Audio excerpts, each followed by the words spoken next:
بیچاری کئی روز سے دم توڑ رہی ہے، ڈر ہے خبر بد نہ میرے منہ سے نکل جائے، تقدیر تو مبرم نظر آتی ہے ولیکن پیران کلیسا کی دعا ہے کہ یہ ٹل جائے۔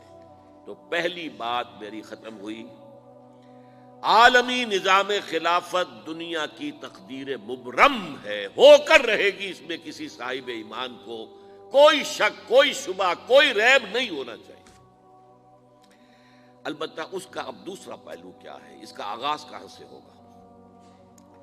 پہلی بات تو یہ، ہمارے بعض لوگوں کے ذہنوں میں، سادہ دل لوگ وہ سمجھتے ہیں کہ پوری دنیا میں ایک ہی دفعہ آ جانی چاہیے، یہ کوئی علاقائی خلافت تو نہیں ہو سکتی، خلافت تو عالمی ہوتی ہے۔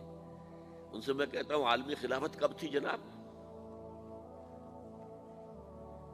یہ تو نہ خلافت راشدہ میں عالمی تھی، کیا ہندوستان شامل تھا اس میں؟ کیا چین شامل تھا؟ کیا یورپ شامل تھا؟ اور پھر جو خلافت کے نام سے جو ملوکیت چلی ہے وہ بھی صرف آپ دور بنو امیہ میں کہہ سکتے ہیں کہ وہ پورا عالم اسلام کم سے کم اس کے تحت تھا۔ بعد میں خلافت عباس، بنو عباس میں، اور فاطمیین کی خلافت میں، اور آل عثمان جو ہیں آٹومان ٹرکس کی خلافت میں ٹکڑے تھے، حصے بکھرے تھے، کوئی مانتا تھا کوئی نہیں مانتا تھا۔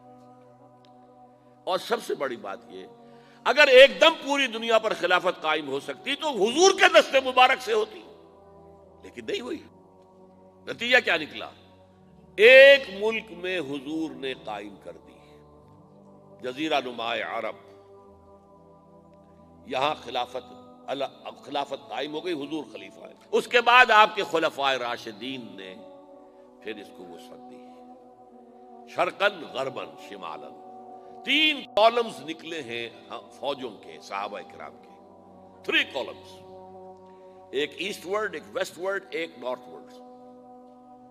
ایک عراق کو فتح کرتے ہوئے ایران میں پہنچ گیا، خراسان تک چلا گیا، ایک شام کو فتح کرتے ہوئے اور پھر سینائی پیننسولا سے ہو کر افریقہ میں داخل ہوا اور اٹلانٹک تک پہنچ گیا، تیسرا سیدھا شمال میں گیا، لیکن یہ زیادہ دور نہیں جا سکتا تھا، کوکیشین ماؤنٹینز آ گئے، کوہ قاف، اس زمانے میں تو یہ یوں سمجھیے کہ امپیسیبل تھا نا، کوہ قاف، لہذا وہاں آ کر رک گیا۔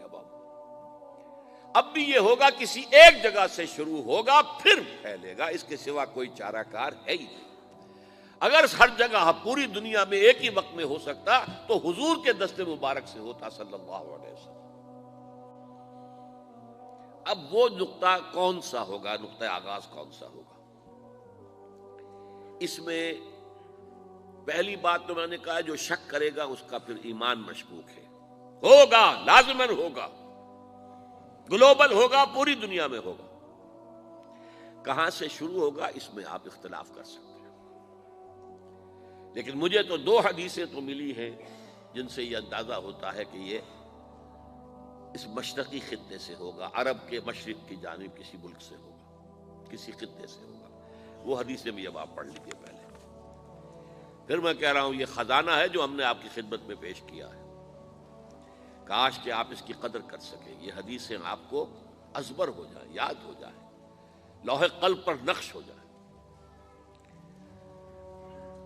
ہندوستان اور خراسان یعنی موجودہ افغانستان کا ذکر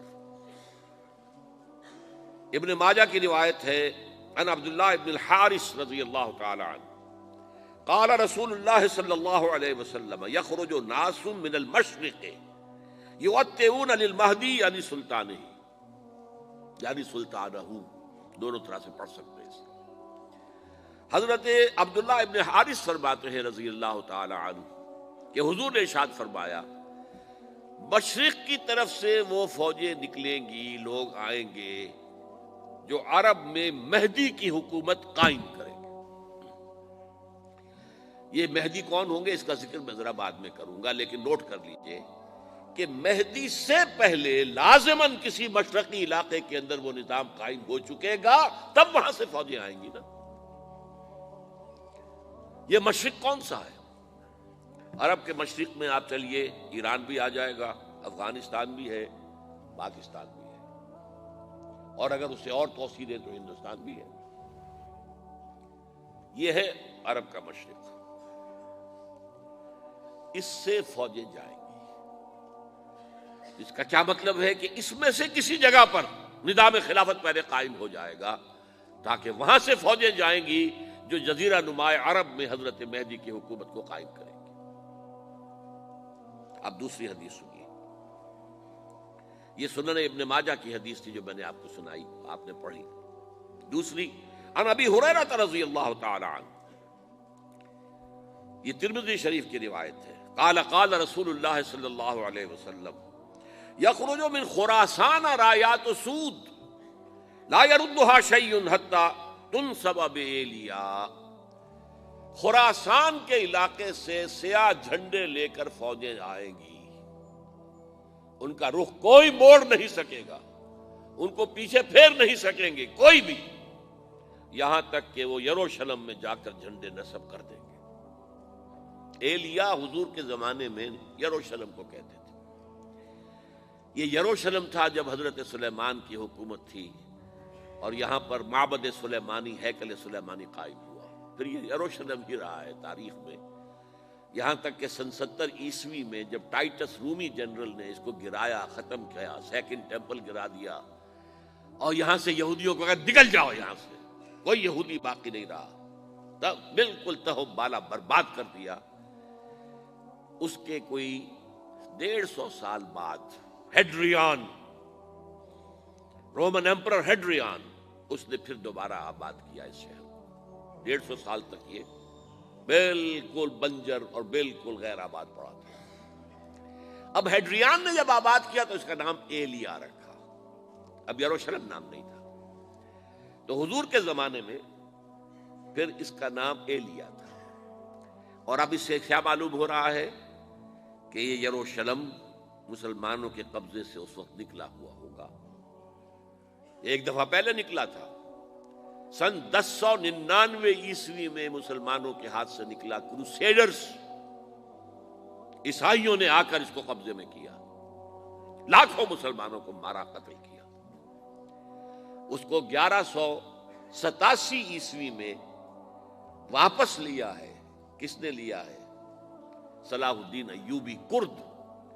عرب کھوکھلے ہو چکے تھے، عربوں نے کھویا، واپس نہیں لے سکے، بہت حکومت کر چکے تھے، 400-500 برس کی حکومت کر کے، اور ان کے عیش اور ان کے آرام، اب ان میں جان نہیں تھی کہ وہ واپس لے سکے۔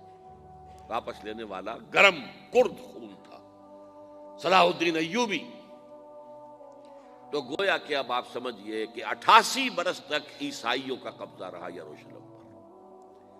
اب 1967 میں یہودیوں نے قبضہ کیا ہے، اور اب 38 برس تو ہو گئے، 88 نہیں تو 38 برس تو ہو گئے ہیں، لیکن وہ دور آئے گا کہ اب پھر لیں گے، لینے والے عرب بھی نہیں ہوں گے، خراسان کے علاقے سے فوجیں آئیں گی۔ یہ خراسان کیا تھا؟ ایلیا تو میں نے آپ کو بتا دیا، یروشلم کا نام ہے۔ خراسان اس زمانے میں ایک بہت بڑے ملک کو کہتے تھے، کچھ حصہ پاکستان کا بھی اس میں شامل ہے، کچھ حصہ ایران کا بھی ہے، ایران کے اس حصے کو اب بھی خراسان کہتے ہیں، وہ ایک صوبہ ہے، خراسان ایک صوبہ ہے ایران کا چھوٹا سا۔ پاکستان میں خاص طور پر یہ جو علاقہ مالا کنڈ ایجنسی کہلاتی ہے، اس سے اوپر جتنا علاقہ ہے، اور یہ جو واخان کی ایک پٹی آتی ہے اوپر، واخان افغانستان کی ایک پٹی سی دم سی چلی آتی ہے جو جا کر چائنا کی سرحد سے مل جاتی ہے، یہاں سے لے کے یہاں تک یہ جو مالا کنڈ کا وہ درہ ہے اور پہاڑ ہے، یہ بھی خراسان کا حصہ ہے۔